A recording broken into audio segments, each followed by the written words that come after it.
días, ¿cómo están?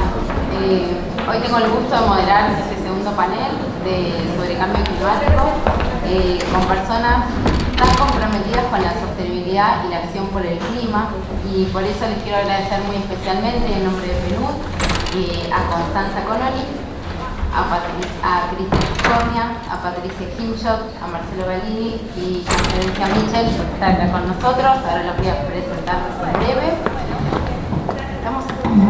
Bueno, y les queremos agradecer especialmente por venir a compartir este espacio para conversar acerca de sus experiencias en la promoción de la sostenibilidad y el cambio climático. Y los convocamos porque precisamente una de las principales conclusiones que surgieron de este proceso de diálogos nacionales que desarrollamos en el marco de la iniciativa de Estocolmo +50 es la necesidad de actuar de manera urgente en materia de cambio climático para garantizar un planeta habitable. Y en este marco, generar caminos de transición energética y redireccionar el modelo económico hacia un desarrollo bajo en carbono. Así que sin más, les voy a presentar a nuestra primera oradora, Constanza Connolly. Ella es directora y cofundadora de Queridos Impacto Legal, es abogada especialista en Derecho Corporativo y Sostenibilidad. Cofundó Queridos Impacto Legal, que es una consultora enfocada en generar y escalar el impacto de las organizaciones que buscan incorporar la sostenibilidad en su ADN, trabajar en la construcción del mercado de impacto en Latinoamérica y en el desarrollo de políticas públicas para la nueva economía de impacto. Así que, Constanza, te invitamos a que nos cuentes cómo las inversiones de impacto y las finanzas sostenibles están contribuyendo en la lucha frente al cambio climático. Muchas gracias, Manu, por la invitación. Silvia, un placer estar en esta casa que es la casa de todos, ¿no? Yo voy a unir un poco antes de las inversiones de impacto a contar un poco de las empresas con propósito, porque me quedé un poco con lo que estoy diciendo Marga antes, y por qué están las inversiones de impacto, ¿no? Porque no todo sucede de manera aislada. Cuando estamos hablando de lo que está pasando, de la crisis que tenemos, las empresas están cambiando sus modelos de negocios. Marga decía, somos muchos los que creemos en esto, yo soy de las convencidas que creen esto, que las empresas con propósito, y se mencionaron antes, tienen el corazón en el propósito, ¿no? Y estas empresas con propósito llevan a fomentar el triple impacto. No estar hablando de la rentabilidad o la economía como el único ingreso, maximizar la rentabilidad, sino maximizar también al mismo nivel el impacto social y ambiental. Marga nombraba, y yo tenía ejemplos de empresas de triple impacto también, que están trabajando en todas estas cuestiones, que hablando de lo que es la contaminación y lo que nos contaba recién nuestra compañera de la cooperativa, Papa Studio, por ejemplo, yo traje a propósito esto, produce a partir de desechos un bien, ¿no? Entonces se está buscando generar un impacto en el ambiente a partir de esto. Y las inversiones de impacto justamente son aquellas inversiones que ayer fue el encuentro del GIN, que es el Global Investing Network, y se habló ya de 3 billones de dólares que están enfocados en lo que son las inversiones de impacto.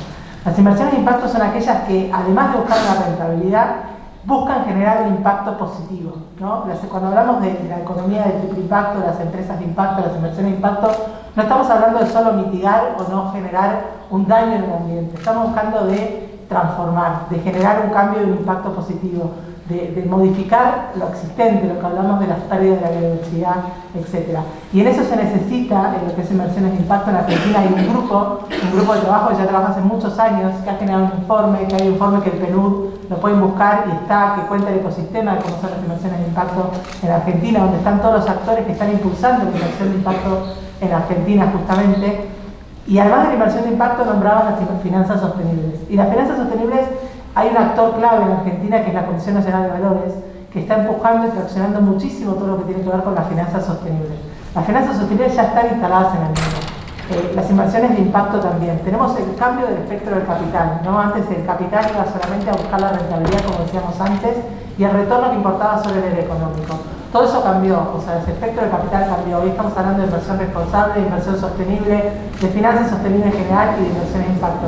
Y en las finanzas sostenibles, hoy tenemos en Argentina un marco regulatorio que la guía la Comisión Nacional de Valores, que tiene que ver con las guías para la emisión de bonos sostenibles, bonos verdes, sociales y sostenibles. Y estos bonos verdes, justamente, son aquellos que tienen como proyectos elegibles, y el uso de esos fondos está destinado a lo que tiene que ver con transformar y a generar un impacto positivo ambiental. Los sociales en el eje social y obviamente el sostenible en ambos. Pero lo importante, y me gustó mucho la conversación que traía antes nuestra compañera de la cooperativa, porque cuando hablamos de ambiente no podemos hablar de lo social, ¿no? Y la declaración y el informe de los diálogos justamente hablan de esto, ¿no? Del fortalecimiento de estas cuestiones y de no dejar lo social no conectado al ambiental. Y creo que hubo un ejemplo muy claro de todo esto respecto a ese tema. Y cuando hablamos de estas cuestiones, se habla también mucho cuando hablamos de inversión de los factores ASG, ¿no? Que la sigla en inglés se habla de ESG, y que muchos inversores, inclusive fondos muy grandes hoy a nivel internacional, que por ahí tienen no su mejor fama, como puede ser un BlackRock, porque tiene muchas cuestiones en lo que tiene que ver con discusión de fondos buitres, etc. Pero BlackRock es uno de los fondos pioneros que está hablando de generar fondos de impacto, generar fondos o una mirada ASG. El financiamiento hoy en general está empezando a ver estas cuestiones ambientales, sociales y gobernanza. Las mejores empresas son aquellas que tienen mejores credenciales ASG. Aquellas que los fondos o las inversiones hoy están buscando invertir son aquellas que, por lo menos, decíamos antes, no estén dañando el ambiente. Cuando antes decían de la desinversión, ¿no? O de cómo se está invirtiendo, es importante ver que estas consideraciones ASG hoy son un diálogo global que se está hablando. No puede haber inversión si esa empresa está dañando el ambiente. Y en esto hay un actor muy clave de todo lo que tiene que ver, que son los fondos de pensión. A nivel global, en Argentina es más complejo porque tenemos el ANSES como único fondo de pensión. Pero a nivel global, todos nosotros, cuando decimos que la sociedad tiene el poder de cambio, todos nosotros tenemos en el fondo de pensión, y los fondos de pensión administran la mayor cantidad de capital. Entonces hay un rol muy importante en nosotros, como proveedores, como los que aportamos a esos fondos, estemos exigiendo estas cuestiones ASG. Y hay muchos inversores que hoy tienen también listas de exclusión, cuando se hablaba antes de no invertir. Hay industrias en las cuales hoy ya hay fondos que no están invirtiendo, ¿no? O sea, ya está prohibido invertir en esas cuestiones. Y todo esto está cambiando mucho, y estamos hablando hoy de lo que son salir del capitalismo puro, hablar del capitalismo de los grupos de interés, ¿no? Donde el capitalismo no estoy solo pensando, como decíamos antes, en la rentabilidad, sino en el impacto que genera todos los grupos de interés. Y los grupos de interés son todos los actores, ya sea el inversionista, como también la sociedad civil, el ambiente, la comunidad en su conjunto. Entonces, creo que con esto después hay otra pregunta, así que muchísimas gracias, Connie. Muchísimas gracias por cumplir con el tiempo. Así que voy a pasar a presentarles ahora a Cristian Tiscornia. Él es educador ambiental, es docente de la Universidad Nacional de San Martín en temáticas de desarrollo sustentable y pensamiento sistémico. Fue fundador de la Escuela para la Regeneración Quintesencia, es abogado, licenciado en Políticas Públicas de la London School of Economics y presidente de la ONG especializada en educación ambiental, Amartya. Así que, Cristian, te invito a que nos cuentes sobre la educación ambiental como herramienta frente al cambio climático y compartir alguna de estas experiencias desde Amartya. Muchas gracias. Muchas gracias por la invitación. Podría hablar estos 5 minutitos que tengo de lo que hacemos en Amartya. Trabajamos en un municipio, se llama Mar Chiquita, para tener un 100% de políticas regenerativas y sustentables. Trabajamos en todas las escuelas del partido, que son 60. Trabajamos para tener políticas públicas en la gestión de los residuos, en transformar la matriz energética, y podría gastar mis 5 minutos en hablar de eso, pero la verdad que me gustaría hablar de otras cuestiones, de lo que está pasando en el territorio. Me gustaría ver muchas más organizaciones acá que representan a los territorios. Mar Chiquita es un espacio, es un concatenado de lagunas. Al fondo del mar tenemos la única lagúfera en Argentina, son 7 en el planeta. Nos está pasando que ese lugar, con ese concatenado de lagunas y con esa preciosa biodiversidad, no hay una gota de agua en ninguna de las lagunas. Yo nunca lo vi en mi vida, y las personas que yo conozco de más de 70, 80 años tampoco. El lugar se está viendo.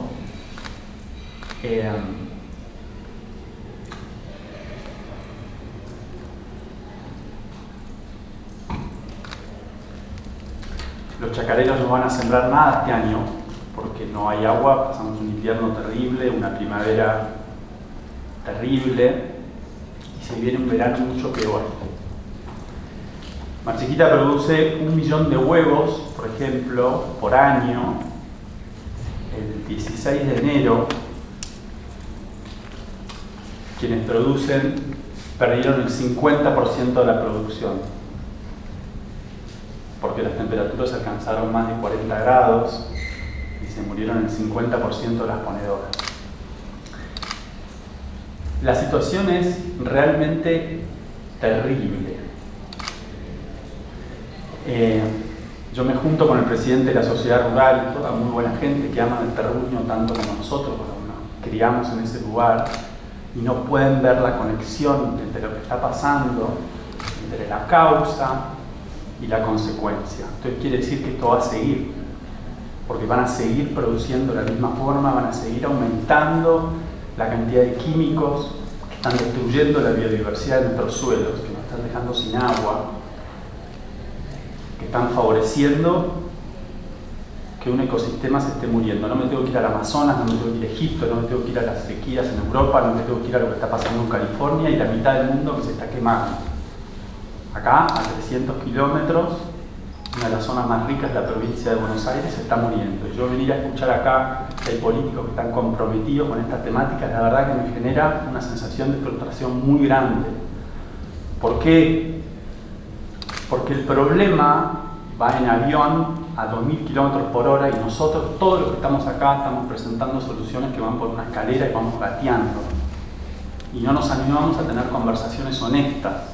Y seguimos multiplicando conversaciones en Estocolmo y en Egipto y en donde sea, y no decimos lo que hay que decir. Seguimos hablando que hay países desarrollados y países en vía de desarrollo. Señores, yo vivo la mitad de mi vida en Noruega, les puedo asegurar que si todo el mundo consumiera como consume un ciudadano de clase media en Noruega, necesitamos 5 planetas para sostener eso. No existen más, hay que cambiar la narrativa, no existen países desarrollados. Estamos todos viviendo en un país, en un mundo que ni siquiera está en vías de desarrollo. Porque si pudiéramos, como pasa a la gente de la sociedad rural en Mar Chiquita, seguiríamos haciendo más de lo mismo, ¿no? Entonces me parece que hay un problema brutal de analfabetismo ecológico. Estamos sufriendo de analfabetismo ecológico toda la sociedad entera. Necesitamos, creo yo, humildemente una profunda reconciliación. Basta de pensar que somos nosotros que le hacemos algo a la naturaleza. El ser humano es naturaleza. Somos una especie más dentro de infinita cantidad de especies. Y nosotros tenemos un poder terrible de destrucción y lo estamos haciendo.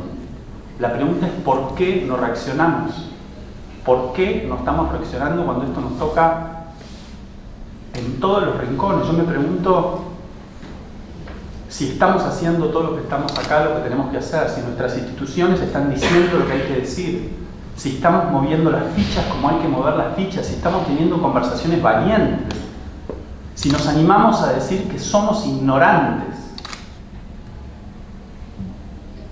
Necesitamos una reconciliación absoluta con lo que somos naturaleza. Necesitamos una reconciliación con el dolor que estamos sufriendo por lo que estamos viendo, este ecocidio global. Pero reconciliarnos con el dolor quiere decir aceptar el dolor y dejar, basta que nos someta ese dolor. Hay que reconocerlo para poder activar. De la misma forma, si vamos caminando y nos metemos un vidrio en el pie, ese dolor existe para algo. La naturaleza lo puso ahí para algo, para que podamos despabilar, para que podamos reaccionar y que para que comencemos un proceso de sanación. Solo ahí vamos a poder empezar a pensar de una forma regenerativa. Cuando nos reconciliemos con lo que somos, cuando comprendamos nuestra ignorancia, cuando la aceptemos, cuando dejemos de presentar tantos títulos acá de dónde venimos y de dónde estudiamos. Nos deberían presentar por todas las cosas que no sabemos. Y creo que es una época que nos tenemos que animar a ser valientes y a ser humildes. Y definitivamente la solución no es técnica y todas las soluciones ya están en el margen del sistema, como dijo Margarita, ya están. Hay que ser valientes para que ese margen del sistema llegue al centro del sistema. Hay que animarse a decir las verdades incómodas para poner en jaque al status quo que nos está rompiendo, que nos está dejando sin vida. Recién ahí vamos a poder empezar a regenerar y dejar de hacerle cosas a la naturaleza y empezar a hacer cosas como la naturaleza. Muchas gracias.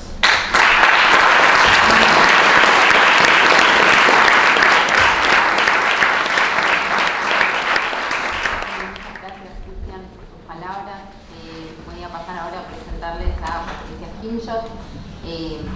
Patricia es doctora en Ciencias Biológicas de la Universidad de Buenos Aires, tiene un posgrado en Ecología Matemática de Cornell University.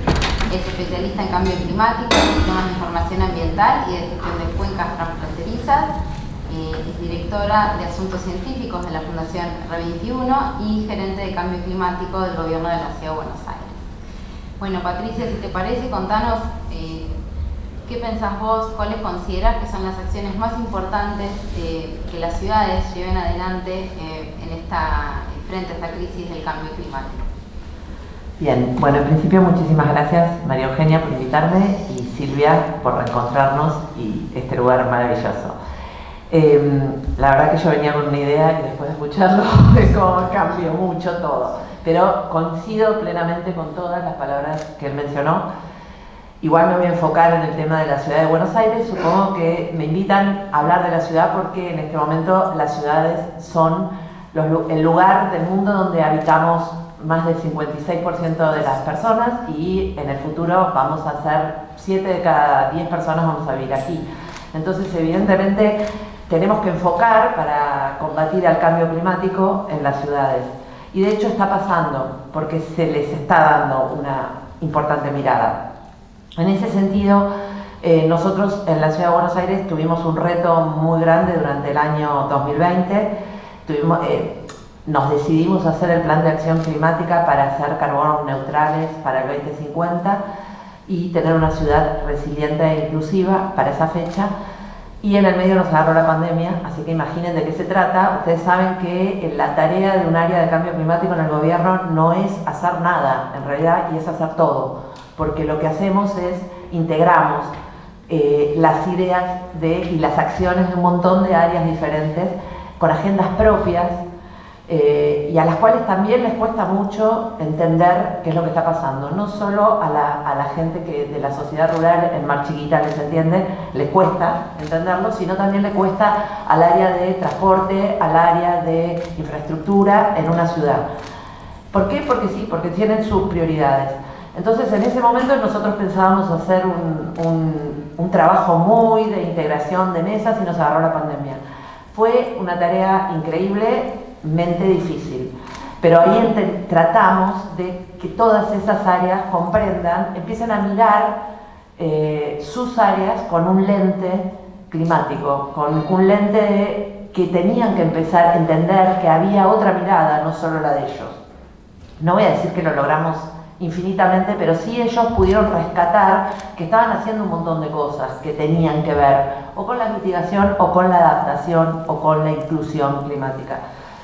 Y así terminamos este plan que nos lleva a pensar que vamos a poder ser capaces de llegar a reducir las emisiones de la ciudad a un 50% para el 2030 y a un 85% más o menos al 2050. Digamos que hasta ahí es lo positivo, después aparecen los desafíos y a mí también me interesa hablarlo. De este plan salieron un montón de desafíos y entendimos, por ejemplo, que vivir en una ciudad nos ha separado de la naturaleza y nos ha llevado a vivir en una condición que no es natural. Entonces, ¿cómo hacer para acercarnos, los ciudadanos de una ciudad como Buenos Aires, con 3 millones de habitantes, a lo natural? Y nos dimos cuenta que no tenemos lugar. Nosotros queremos aumentar los árboles, queremos aumentar los espacios verdes, pero ya no hay lugar donde hacerlo. Entonces ahí empieza el primer desafío y para mí uno de los más importantes para una ciudad en el mundo y en particular la ciudad de Buenos Aires. ¿Cómo hacemos para reverdecer la ciudad? Él habló de regeneración, estamos hablando de la agricultura regenerativa, creo que la cosa está viniendo por ahí. Tenemos que recomponer los espacios alterados. Para eso necesitamos mucha fuerza, energía y mucha gente, muchos actores involucrados. Entonces, En ese sentido vimos que, bueno, está bien, nosotros podemos llegar como gobierno al 85% en 2050, ¿cómo hacemos para llegar al 100%? Y ahí es donde empezamos a trabajar con el sector privado. Acabamos de construir o de implementar un grupo constructivo de empresas con los cuales queremos charlar, porque la realidad es que en el área de cambio climático de la ciudad somos todos biólogos, ciencias ambientales, ninguno piensa como un empresario, no tenemos ni idea de lo que ellos necesitan, ni lo que ellos quieren, ni cómo ellos pueden trabajar en conjunto con nosotros. Así que estamos ahora justamente en la reunión del C40 que va a haber la semana que viene, vamos a lanzar este grupo. La otra cuestión y así, esto sí es para mí fundamental, es trabajar con la gente y con los ciudadanos y fundamentalmente en el cambio de hábitos. Nosotros tenemos que cambiar nuestros hábitos, como bien también dijo Discornia, así no vamos a llegar a ningún lado y entonces tenemos que modificar actitudes y comportamientos y para eso necesitamos trabajar desde el gobierno en esto, en cómo hacer para que la gente empiece a transformar su forma de vivir, porque es eso, nada más y nada menos. Y después tenemos un montón de otros desafíos, tenemos el aumento del nivel del mar, que nadie está, del Río de la Plata en este caso, que no lo estamos mirando como deberíamos y es un problema que se nos viene y no sabemos con qué velocidad. Así que la realidad es que estamos muy contentos con todo lo que hicimos, entendimos desde adentro del gobierno de qué se trataba la acción climática local, pero sabemos que nos falta un montón y en eso estamos ahora abocados. Así que bueno, nada, les agradezco la oportunidad de contar lo que está pasando a ese nivel. Para continuar ahora, les voy a presentar a Marcelo Balini. Marcelo nos acompaña en lugar de la ministra de Ambiente y Cambio Climático de la provincia de Santa Fe, Erika Bonet, que también por una complicación de último momento no nos pudo acompañar hoy, pero estamos súper agradecidos que Marcelo se haya podido sumar. Él es ingeniero químico, docente y director de proyectos de extensión en temas ambientales, lleva 35 años de trabajo en el área ambiental pública, y auditoría de impacto ambiental y el área de cambio climático y actualmente se desarrolla como subsecretario de cambio climático del Ministerio de Ambiente y Cambio Climático de la provincia. Y nos va a comentar acerca de las lecciones aprendidas en política climática y en particular un proceso participativo que están comenzando a desarrollar en la provincia. Bueno, primero gracias, María Eugenia, quédate tranquila que me la porta bien. Cristian, yo quiero hacer una mención a esto. Anoche discutimos esto en la mesa con los compañeros que estaban del interior. Cristian, esto de verte con las manos apretadas y sentir así, habla de lo que quizás no vemos. Y yo encaré, te voy a mentir, disculpame, te tocó a alguien difícil, encaré la charla fundamentalmente con una pregunta, que es la que no vemos. Me toca decirles esto, lo voy a decir, pero sinceramente, lo más difícil que me crean, represento a una de las mujeres, como es Erika Bonet, ministra de Ambiente de Santa Fe, es una compañera a la que respeto desde hace un montón de años, que está trabajando en inconveniente menor por el tema de los incendios y la organización y el reclamo a la justicia federal por el tema de los incendios, y a las 22 personas que todavía no tienen ninguna imputación por practicar esto, los fuegos de la ambición, fundamentalmente. Entonces, adhiero, respeto, me conmueve, estoy trabado para arrancar, y quiero arrancar desde este lugar. En estos lugares donde nos hicieron movedores de cabeza, donde todos asentimos, donde nos cuesta hacer preguntas, donde nos cuesta interpelar, pero hay algo que no estamos viendo. Nosotros estamos hablando en Estocolmo que si funciona o no funciona, lo discutimos después, más largo. Yo en 5 minutos eso no lo puedo hacer. Hay cosas que ya a los 62 años no puedo hacer más en 5 minutos, esto menos. Hay algo que no vemos. Yo en Estocolmo, cuando ocurrió Estocolmo, tenía 12 años y había un gobierno dictatorial. Yo empecé mi militancia ambiental con Estocolmo, en el Centro de Estudiantes de la Unión de Estudiantes Secundarios, y tengo 3 compañeros desaparecidos por militar ambiente. Quiero decir esto porque no valoramos en esto la democracia, el proceso de democracia.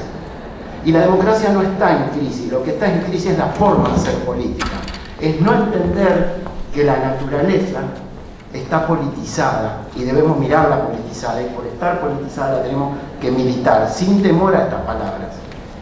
El compromiso que surge en los distintos sectores que estuvieron acá, de las distintas organizaciones, creo que es entender esto. La democracia no es un café instantáneo, la tenemos que sostener con el discurso, con la mirada, con esta grieta que generamos con la naturaleza todos los días. Cada uno de nosotros, la gente que representamos, o los sectores en los que estamos comprometidos, trabajando o ignoramos. ¿Qué voces nos fuimos escuchando en esto? Tengo la suerte de formar parte de un equipo que me enseñó mucho. Acá hay gente muy querida para mí, gente que me ha hecho fuerte, me ha escuchado, como es el grupo de trabajo de COFEMA, Consejo Federal de Ambiente, y el rol que tuvo PNUD en eso, en hacernos fuertes como provincia, en discutir, en elevar voces, empezar a plantear agendas ambientales, donde el plan de acción climática no tenía que ser guitarreado, sino que un plan sea sincero, sea algo que represente la realidad, algo que interprete las necesidades de la gente, algo que le dé a la política la oportunidad de ocupar el lugar que tiene que ocupar, mejorar la vida de todas las personas. Y esto no es un discurso, es lo que yo siento. Porque hablar de cambio climático, si no lo haces en términos de pasión, seguimos embromando, casi digo jodiendo, como pasó muchos años, tema de cambio climático, en temas solo de los expertos. Miren las estructuras de gobierno que administran, fijan políticas de Estado en cambio climático en manos de expertos solamente. ¿Dónde están los no clientes? ¿Dónde están los nadies? ¿Dónde está el concepto de vulnerabilidad que quieren enfocar la política climática? No son pobres, no son NBI, somos todos vulnerables. Eso es lo que nos mostró. No aprendimos nada con el COVID, no aprendimos nada con las personas que están excluidas de un montón de situaciones que tienen que ver con la naturaleza. Nómbrenme mujeres que son dueñas de territorios rurales. Nómbrenme la ruralidad de las mujeres y dónde se ve la lucha de estas mujeres reflejada en las políticas de Estado o en las mismas organizaciones civiles, la mayoría presididas por varones. ¿Dónde está la cara de la economía circular en Argentina? Mujeres, más del 65% de mujeres menores de 35 años, que ponen su cuerpo para el cuento de la separación y después tienen que terminar con las tareas de cuidado en su hogar, mientras atrás no hay estructuras que las incluyan dignamente en el trabajo de recolección. ¿Dónde están esas voces? La bajante del Paraná histórica nos mostró que la vulnerabilidad es rotativa. Aparecieron en Santa Fe 4.500 pescadores que no tenían su fuente de laburo. Yo trabajo en un ministerio que se fija en la adaptación y por eso respeto al equipo de trabajo mío, por eso respeto también y peleo en COFEMA para que la adaptación al cambio climático, para que el concepto de vulnerabilidad, para que lo que no veo, lo que no escucho, no les quiero poner una terminología técnica, tengo que ponerle mi oído y mi pasión. Yo no puedo bajarle nada al atado, yo no puedo suponer palabras que van a decir los originarios, maestros de la adaptación. Margarita, no te conozco, pero también me conmoviste. Si yo hago levantar la mano, ¿quieren moverse? Porque están aburridos de estar así, todo apretado y con la cara que tenemos. Si yo le hago levantar la mano, ¿quién se planteó en menos de un año reducir el 20% de los residuos que tira y achicar el tacho de basura? Mira. ¿Está? Tenemos estas ideas. ¿Quién vino en bicicleta? ¿Está? Esto también, Margarita, tiene que ver con que hay cierta hipocresía en nuestro discurso interno. Yo vine caminando. Pará, no me arruiné el show.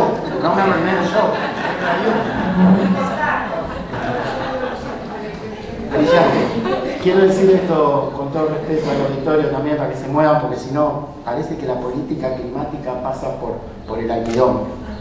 Quiero decir esto, no podemos tener hipocresía interna, no podemos no mirar la vulnerabilidad. Cuando hablaron los líderes ecuménicos fundamentalmente usaron una palabra terrible, le decía, voy a ir al infierno cuando me muera, pero la encíclica vaticana usa un verbo terrible, que es expoliar los bienes comunes, tomarlos porque yo creo.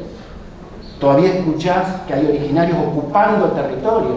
Los territorios argentinos son de originarios. ¿Quiénes fueron los primeros? ¿Dónde están las voces? A costa de ser demagógico. Sé, Eugenia, que quizás no esperabas esto, pero no terminé todavía, necesito 3 minutos más para redondear. Nosotros en la política de cambio climático somos, tengo que decirlo porque si no es así, ¿qué acciones son las que a nosotros nos hicieron fuertes? Bueno, esta mirada, esta valorización de la clase política en temas ambientales, esta mirada política de la naturaleza, que no nos olvidemos de la Carta de Perón al ambiente, que también en un partido que estaba proscripto, clava una carta ahí donde Yolanda tuvo algo que ver. ¿Está? Esto es justicia, y hay que decirlo porque si no nos olvidamos donde estamos parados. Perón fue un líder porque fue vivo y porque mandó la carta y la leyeron, porque la NUCE no participó. Busquen fotos en los diarios de ese momento y no hay nada de Estocolmo. No sé si sirve o no sirve, sirve mi actitud. Yo llevo 50 años en militancia ambiental, a veces coherente, a veces incoherente.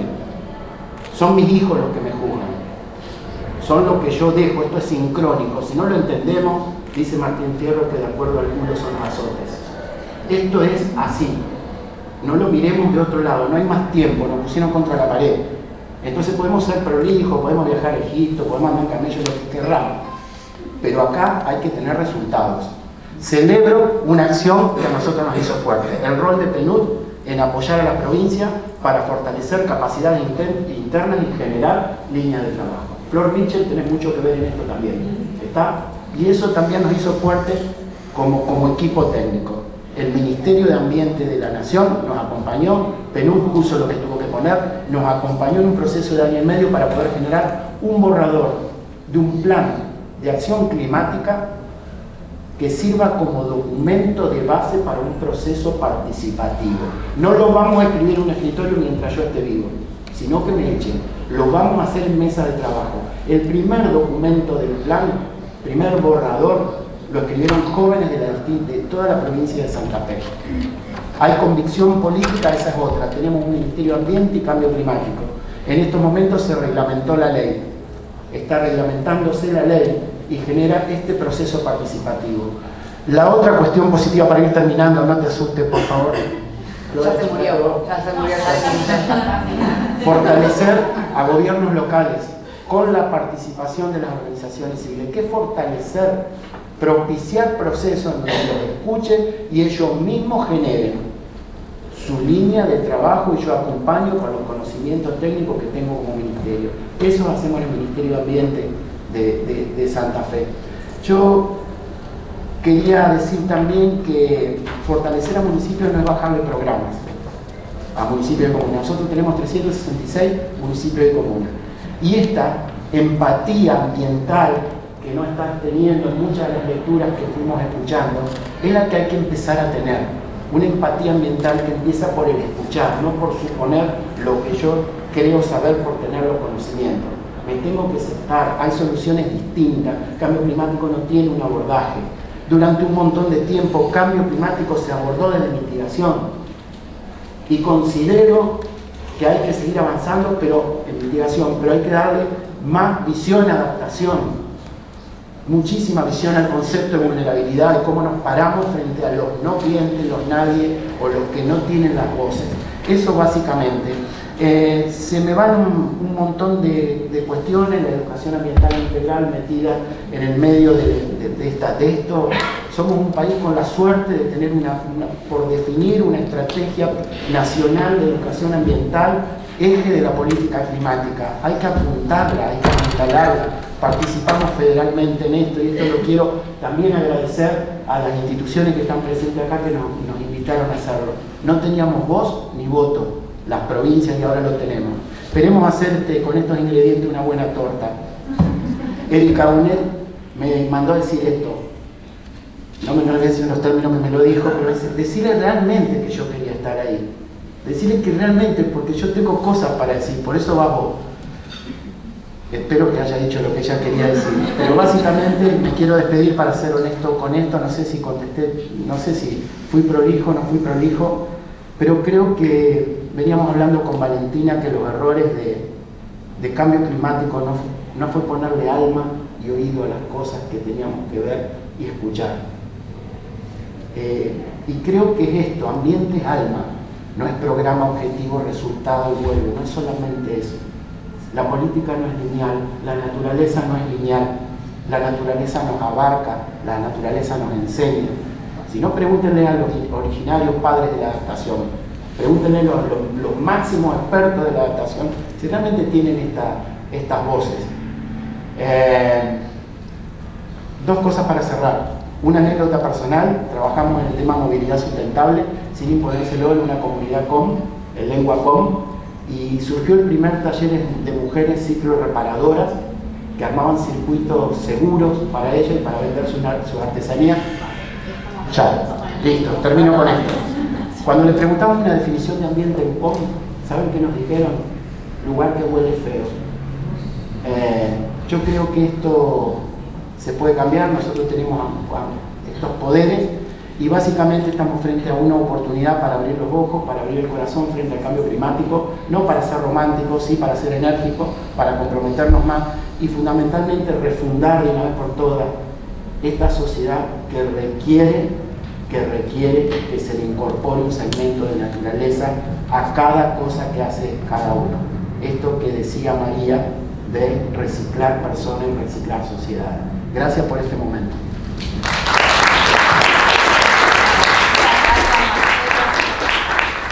Te agradezco porque casi me ahorras la presentación de Flor, así que es un gustazo tener a Florencia Michel con nosotros. Ella es la directora nacional de Cambio Climático, es ingeniera industrial, egresada de la Facultad de Ciencias Exactas de la Universidad de Rosario. Y justamente habíamos conversado, Flor nos cuente de este trabajo que están haciendo desde la dirección y en el marco del gabinete de articulación con las provincias, como nos contaste vos en el caso de Santa Fe. Así que adelante. Bueno, Meli, muchas gracias y fundamentalmente soy Flor. Me parece que es importante resaltar eso. Flor Michel, como suele pasar, hacía mucho que no escuchaba mi nombre completo, Meli. No, agradecerles también a todos los que estuvieron antes. Me cuesta mucho retomar lo que tenía escrito, fundamentalmente porque ya lo dije en muchos de los casos, pero creo que quiero hacer un poco de hincapié en el rol de la política desde una visión mucho más amplia, ¿no? No solamente de la política como solemos entender encapsulada dentro de los organismos de gobierno, sino la política integrando a todos los representantes de la sociedad civil, a los distintos sectores, a los distintos actores y cómo desde cada uno de esos lugares también se hace política y reivindicarla desde un lugar en que considero tenemos que transformar cómo hacemos política pública, particularmente aquellos que nos toca estar en los lugares de toma de decisión, que tenemos el honor y la responsabilidad de estar en esos lugares, cómo volvemos a pensar cómo se generan esas políticas públicas que esperamos se transformen en políticas de Estado, con una mirada a largo plazo, de una manera integral y convocando de manera amplia y diversa a todas las voces. Creo que sí. Hay algo que siempre nos ha quizás costado, es reconocer la diversidad y el valor de la diversidad en cada una de estas discusiones y que no todas las respuestas van a ser iguales en todos los lugares, porque no solo tenemos que reconocer las necesidades o sin duda las enormes dificultades que tenemos en cada uno de los distintos lugares del territorio de este país y ni hablar si lo escalamos a nivel mundo, pero también las oportunidades que hay en cada uno de esos lugares, en cada uno de nosotros, en cada una de nuestras comunidades, en cada una de nuestras regiones.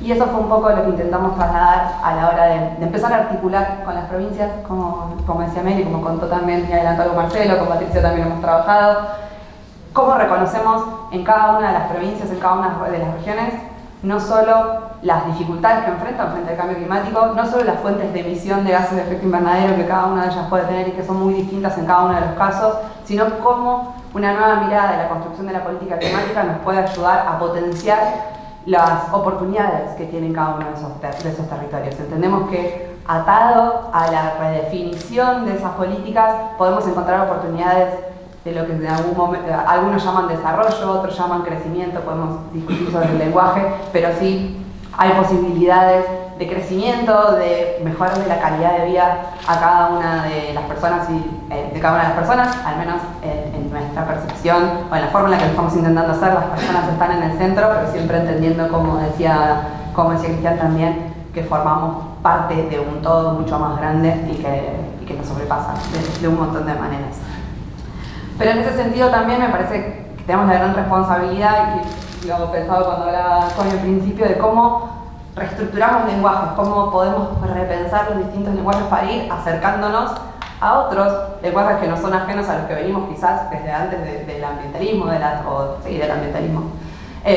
Hablar de rentabilidad en un montón de espacios nos asusta, nos genera sensaciones muy encontradas, pero creo que tenemos que encontrar cuáles son las formas de unificar lenguajes y avanzar en los distintos sectores, entendiendo que las prioridades o los contextos de los distintos sectores son distintos y cuáles son las oportunidades que podemos encontrar ahí. En ese sentido, transformar los modelos de negocio para que rentabilidad ya no sea algo que va en contra de la sostenibilidad, o que parece que va en contra o que acota demasiado el concepto de sostenibilidad, pase a ser algo incorporado en el propio modelo de negocio. Y en ese mismo sentido creo que con todos los sectores, si hay algo que me gustaría que suceda, es que mi rol deje de existir, que no sea necesario una dirección de cambio climático en ningún gobierno, porque está incorporado en las decisiones que cada una de las áreas de gobierno tiene y en cada uno de los sectores. Ese fue el trabajo que estuvimos intentando llevar adelante con las provincias, impulsar dentro de cada una de ellas la política de cambio climático, acompañando desde los recursos que nosotros pudimos poner a disposición, fundamentalmente un equipo técnico el cual estoy orgullosísima de tener la posibilidad de trabajar con, que poder ponerlo a disposición no solo de las herramientas nacionales, sino de las herramientas provinciales, que son las que se van acercando al territorio, las que van conociendo las distintas características y las que pueden sacar, insisto, el mejor provecho de esas políticas para que realmente potencien y apalanquen las oportunidades que existen en cada uno de sus territorios.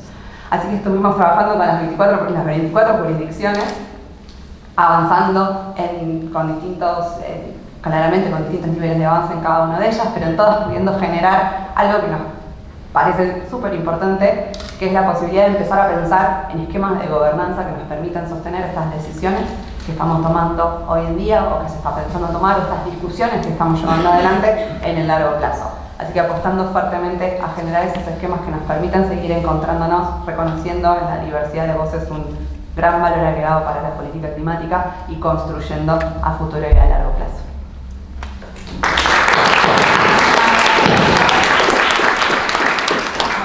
Acá me dicen que tenemos tiempo para una pregunta, así que... Buenos días a todos. Hola, bueno, vamos a capela. Muchas gracias a todos, sobre todo a Cristian y al último compañero de Santa Fe. Creo que, bueno, mi nombre es Máximo Cafichi, trabajo en Derecho Ambiental hace muchos años, algunos años. Realmente parece que vivimos apagando incendios y les agradezco por la pasión. Creo que todos los que estamos involucrados en este tipo de trabajos y hemos trabajado en territorio lo sentimos así. Pero quiero aprovechar que hay funcionarios que tienen, digamos, injerencia en cuestiones y en los instrumentos que nos pueden ayudar a tratar de dejar de apagar diariamente incendios, es saber, y además que tenemos ya instrumentos para frenar los incendios, es qué está pasando con la ley de humedales. Realmente sé que da para toda una mañana, pero me gustaría tener, digamos, un panorama concreto de los años que hemos perdido dejando de aprobar este sistema. Gracias.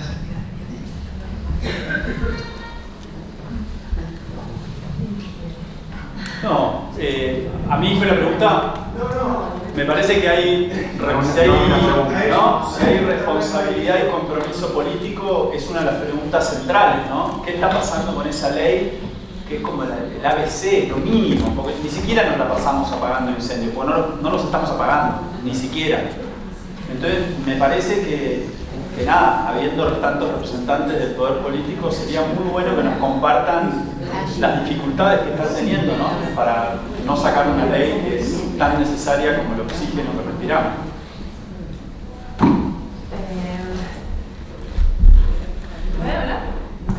Hola. Voy a recoger el guante de la pregunta porque soy legisladora nacional y autora del proyecto también de la ley de humedales, y voy a decir algo que es bastante antipático. La ley de humedales no va a solucionar el problema de los incendios, primero. Entonces, empecemos a hablar con absoluta honestidad. Segundo, las provincias deben ordenar sus territorios. Y ese ordenamiento ya lo podrían haber hecho desde la propia existencia, la conformación del Estado Nacional. Tercero, es cierto, la ley es importante, sepan, y acá en esta casa mucho más, que la Nación y el Congreso de la Nación lo que hace es legislar con leyes de presupuestos mínimos, y esas leyes de presupuestos mínimos dan ese marco homogéneo que fue también la ley de bosques. Ahora, si bien la ley de bosques fue importante para disminuir la deforestación ilegal en Argentina, sabemos que la deforestación sigue existiendo, que hay enormes problemas de control y fiscalización de cada una de las provincias, y que hay provincias que desde sus legislaturas no actualizan sus ordenamientos territoriales. Entonces, ¿está bien que pongamos fuerza en la ley de humedales? Sí, está bien. Ahora, ¿es la única fuerza que hay que ponerle a la situación? No. Y si es de medir esa fuerza, no nos permite ver que los actores son muchos y que las responsabilidades son compartidas y que tenemos un enorme problema de gobernanza y de ejercer el derecho ambiental en un sistema federal como el argentino. Digo esto porque ponemos tanto énfasis en una sola cosa que a veces corremos el riesgo de no ver todos los actores involucrados en la responsabilidad que se tiene en el ordenamiento del territorio. Son las provincias las que deciden qué se puede hacer y cómo se puede hacer en sus territorios. Entonces, digo esto con énfasis porque si no, es parte de la honestidad que tenemos que tener en la mesa de cuando comunicamos públicamente y decimos con la ley de humedales se va a solucionar todo. Y no se va a solucionar todo y va a seguir existiendo incendios si nosotros no coordinamos de manera, si no se produce esa coordinación multinivel, local, provincial y nacional. Y ahí recurre mucho de lo que se dice acerca de la política, de la grieta ambiental, de las discusiones berretas, de las discusiones sin ciencia, sin técnica, sin compromiso, desapasionadas, sin amor. Justamente yo creo que todo lo que se dijo a lo largo de todas las mesas es una conjunción de la complejidad que tiene encontrar soluciones reales a los problemas reales. Entonces, ¿qué está pasando hoy día? Está justamente metida en la discusión de humedales de hace muchos años la política berreta, el decir y opinar acerca de lo que dice la ley de humedales que no dice, cuando la ley de humedales no dice que se prohíbe la producción y hay gente que está diciendo estupideces respecto de lo que la ley de humedales determina o de lo que la ley de humedales puede hacer, en definitiva una ley de presupuestos mínimos. Hay mucha ignorancia, hay mucho prejuicio. Entonces, ¿hace falta? Sí hace falta, pero hacen falta muchas otras cosas y el compromiso de toda la dirigencia política para solucionar los temas de fondo. Es importante que nosotros, como responsables de lo que comunicamos bien, porque si no sobredimensionamos las decisiones políticas frente a los problemas. ¿Qué está pasando también hoy? Bueno, frente al avance muy concienzudo de muchos que trabajamos en el consenso, escuchando a todos, al sector productivo, a las organizaciones de la sociedad civil, vuelve a meterse el lobby de los ignorantes. Y ahí, o de los que no quieren cambiar nada, por temor a quién aplica las normas después. Eso también es una realidad, digamos. No existe confianza en el sistema político de que vamos a implementar la norma como se debe, y eso genera una enorme incertidumbre en un sector productivo que necesita certidumbre para saber cómo tiene que producir, independientemente de aquellos que no hacen el clic y no quieren cambiar las cosas, que siempre los hay. Pero mucha gente sí quiere hacer las cosas bien, solo quiere previsibilidad. Y quiere una dirigencia comprometida a implementar esto con esa certidumbre y con esa claridad, sin utilizar las grietas y las ideologías que buscan culpables y no responsables conjuntos de cómo implementar una política ambiental en Argentina. Estoy de acuerdo con lo que decís. Claramente una ley no va a solucionar el problema es sistémico y requiere de la interacción de muchísimos actores. Y por supuesto no se trata de buscar culpables, sino se trata de comprender la situación. Ahora, ese debate de que la ley no es suficiente, yo lo quiero tener con una ley. Pero la quiero ya la ley, sabiendo que no es, pero es por lo menos un paso en la dirección correcta. Porque lo mismo podríamos poner 50.000 ejemplos de leyes que no estaban, hoy en día están, entonces por lo menos el debate hoy en día se da en otro ámbito. Debatamos que la ley no es suficiente con la ley en la mano. Y hoy que no lo dilatemos un segundo más, porque si no tenemos las reglas del juego claras, es imposible avanzar. Casualmente esa previsibilidad, esa seguridad jurídica y esa forma de poder vivir en Argentina requiere como mínimo un marco legal. Después discutamos que no se cumple, después cómo hay que cumplirlo y todo el resto que falta. Pero la ley, creo yo, que es fundamental para que no se nos siga incendiando el país. Muchas gracias. Creo que tenemos que hacer un gran aplauso y celebrar que podamos hacer estos diálogos.